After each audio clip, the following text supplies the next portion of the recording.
27 weeks ago, I stood here in front of you and looked out at a sea of traumatized faces. Israel had been attacked. More than 1,000 people were dead. And 200 plus had been taken hostage. Even at the vigil we had held earlier that week, we really did not yet know how to feel. We were vacillating wildly between rage and grief and helplessness. And that evening, October 13th, I spoke about Parashat Bereshit, the beginning of the Torah, the very first Torah portion. It felt appropriate at the time, as it was very clear that Israel and Jewry around the world was clearly entering a new era, which was paralleling at the time our reading of Hashem's creation of the world. Not one of us knew what was going to come. We just knew instinctively the relative safety we all felt had been irreversibly shattered. And now I get to speak to you on this last Shabbat of the semester, in the aftermath of yet another attack on Israel.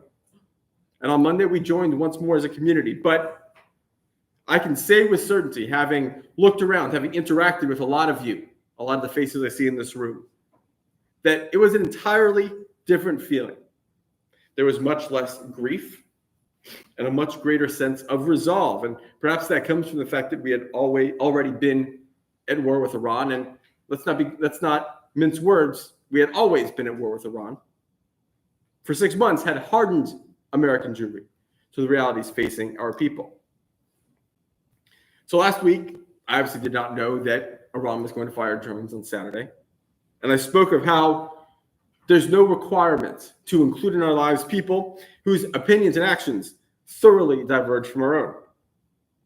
This week, in sort of the counterpoint to last week's, this is Parashat Metzora, we read and we learn that sometimes the people that we have perhaps exiled from our lives, especially if they have done the purification work to rejoin our community, we have to meet them where they are. I've seen, and I think we've all seen over the past 6 days, a wide range of people and groups and countries immediately and instinctively defend Israel. Obviously, we have the United States, but also Britain, Jordan, and Saudi Arabia, all of which played significant roles in repelling the drone and missile attacks that were emanating from Iran. It was clear before this that whether they liked or didn't like Israel, they were not unconditionally on Israel's side. But in the face of a much graver threat to the Middle East and, by extension, the world, these Metzora, these communities that perhaps we Jews had exiled from our lives as being unfriendly, as not being countries that we needed, returned to the fold, supporting Israel as part of a broad coalition. Rabbi Devorah Weisberg, a rabbi at Hebrew Union College in Los Angeles, has an interesting take of why the Torah tells us the priests not only went out to the place of exile to bring in these Metzorot, but they walked next to them. They personally re-engaged them with the community. Israel has publicly been at odds with some of these places that supported them. But much like the priests who recognized that there might be some issues with reentry. We talked last week a little bit about why people might be exiled. In this case, it was about skin diseases and possible contagion and danger to the community. The priests saw that they would need to bring them back in. Their presence next to them gave cover to people coming back into the community. And Israel openly welcoming Jordan and Saudi Arabia especially as part of this broad coalition against Iran operates on much the same level. It reminds me that a community need not be filled only with people with whom we agree at all times. Doesn't mean we include people who disagree with us diametrically. But a community is people who come together when the situation is hard, when something is threatening one of the members. It's people who come together to vent, to provide comfort, to rest their heads on each other's shoulders, and to provide an outlet for each other.